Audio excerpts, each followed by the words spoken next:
Hello, welcome to the Wycliffe Library. I'm Miss Lori and I'm here to talk to you about two books geared toward the middle school age, 5th grade to 8th grade. And these two books are called Song for a Whale, written by Lynn Kelly, and The Reckless Club, written by Beth Vrabel. Both of these books I read several years ago, but I still have very fond memories of reading them, so I'd like to share a couple things about them with you. Let's start with Song for a Whale. This story is about a young deaf girl. From fixing the class computer to repairing old radios, 12-year-old Iris is a tech genius. But she's the only deaf person in her school, so people often treat her as though she is not smart. If you've ever felt like no one was listening to you, then you know how hard that can be. When she learns about Blue 55, a real whale who is unable to speak to other whales, Iris understands how he must feel. Then she has an idea. She should invent a way to sing to the whale, but he's 3,000 miles away. How will she play her song for him?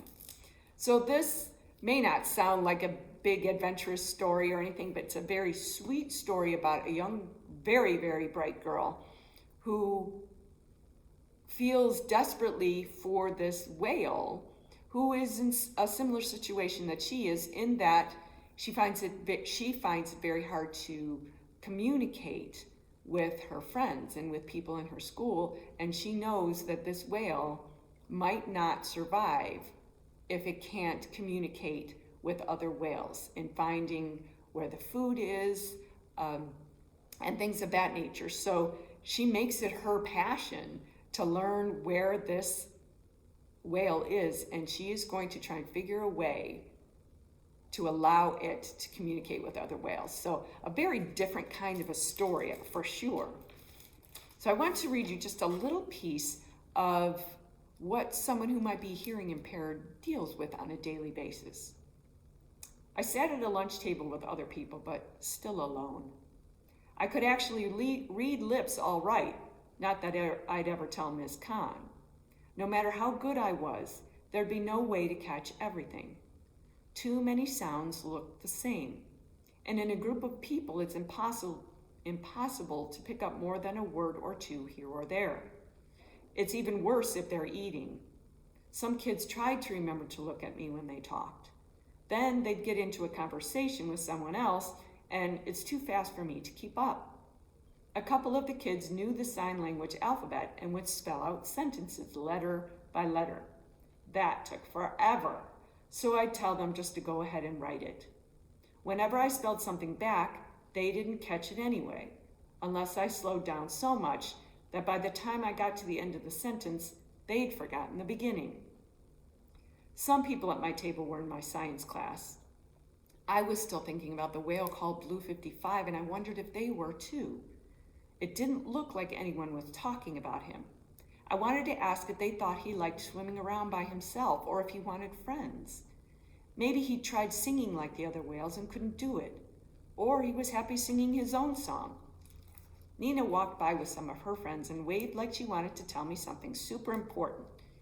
Even when I understood her, she never said anything important. But she had seen the Blue 55 video, and obviously she was interested in sign language. I took a deep breath and decided to give it a try.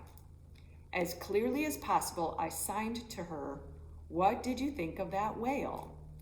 Nina pointed at my lunch and signed something that made absolutely no sense.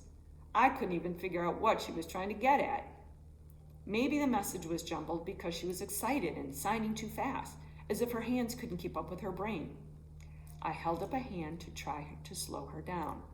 Numbers and letters were easy enough to understand, so I shook a letter B to sign blue, then tapped the air twice with a 5-hand shape, Blue 55. I shrugged a little and raised my eyebrows with a question. It should have been perfectly clear. I was asking, "So what did you think of that whale?" Somehow she still didn't seem to get it, and I didn't understand whatever she was trying to say. nothing that looked like whale or ocean or song. I gave up and turned to the person sitting across from me. How horrible that must be when you're just trying to get a single thing across. Something as simple as asking a question and no one understands what you're saying.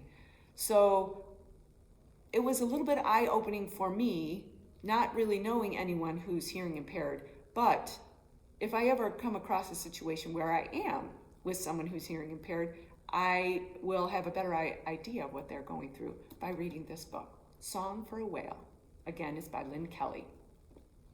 The second book I'd like to talk to you about is called The Reckless Club.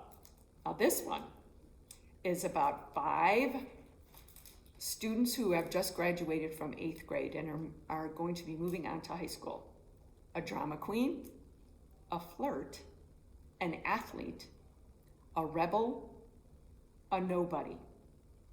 5 students about to begin their freshman year of high school are being forced to spend their last day of summer paying for the trouble they caused in 8th grade. So page 1 of this book is what I'm going to read to you. It is a letter to them from their principal, their 8th grade principal. Dear student, you know why I'm contacting you. You decided to mar your last day of middle school with a reckless decision, one that ordinarily would land you in a day of in-school suspension. Perhaps you thought being a freshman and moving up to the high school would mean you're exempt from that punishment. You are not. However, you are hereby offered an opportunity to begin your next year on a better foot than you ended the last. I'm willing to allow you to spend the last day of summer vacation at Northbrook Retirement Village for a day of service.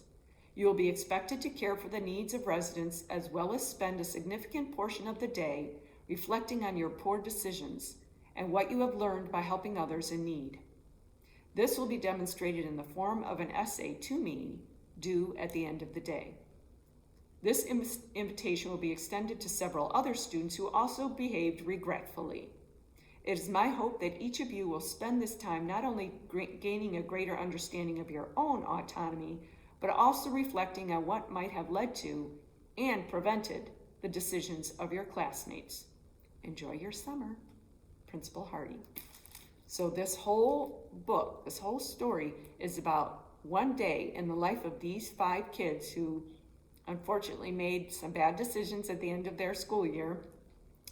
And each chapter is by a different person in this retirement home, what they have to do to get through their day, both with each other, they don't know each other, with each other, and then with the residents they are there to help. The Reckless Club by Beth Rabel.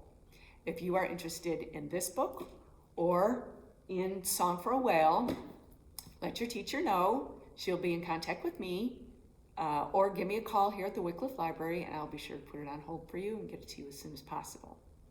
I hope you have a happy new year, and I really look forward to seeing you again in person soon. Take care.